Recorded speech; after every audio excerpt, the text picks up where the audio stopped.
La mayor parte de objetos que consumimos no son los turistas, sino nosotros, son productos desubicados.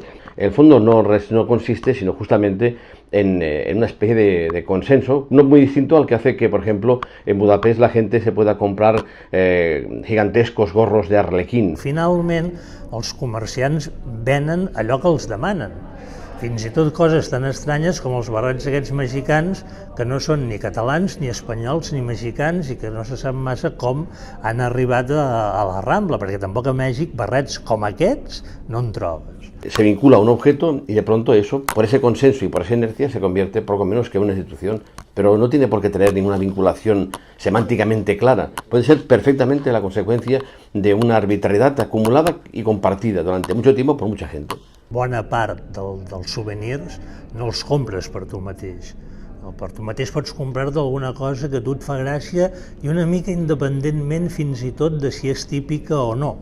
És una manera de mostrar i mostrar que tu hi has estat en aquest lloc i a la vegada és una manera de mantenir i recrear la xarxa social que tenim tots. Uno cuando ha vivido algo que cree que merece la pena ser compartido, mostrado y exhibido en muchos sentidos, pues lo que hace es convertirlo en un objeto.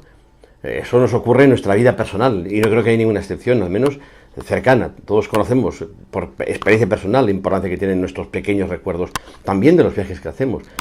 Sempre és difícil generalitzar parlant de turisme, però tots els turistes anem als llocs ja amb unes imatges prefixades. I aleshores és allò el que esperem veure i el que després esperem tornar i poder explicar.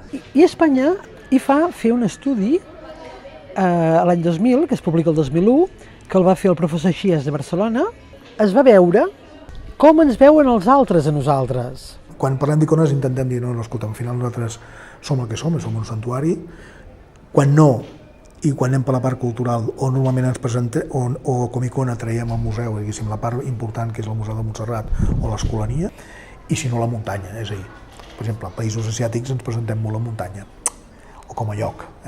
Cada vegada anem posant en el mapa turístic, per entendre'ns, noves propostes. Més enllà de coses que puguem dir, home, hi ha punts d'un cert interès, el que realment és de fort interès, això ja està en el mapa i ja és visitat. Hi ha convenis firmats des de l'any 97-98 en turisme a Barcelona com a Montserrat. També en aquell moment Barcelona necessitava icones com ara té com Montserrat, i després ha sigut la Sagrada Família i altres icones que han anat apareguent i que, evidentment, turisme a Barcelona també se n'aprofita o també les absorbeix.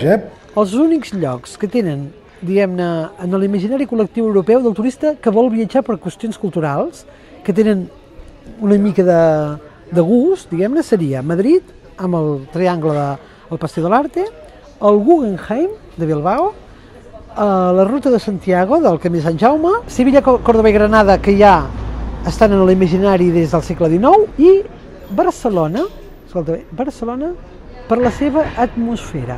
Evidentment el modernisme és un dels icones, innegable i fortíssim, però també l'estil de vida, la gastronomia.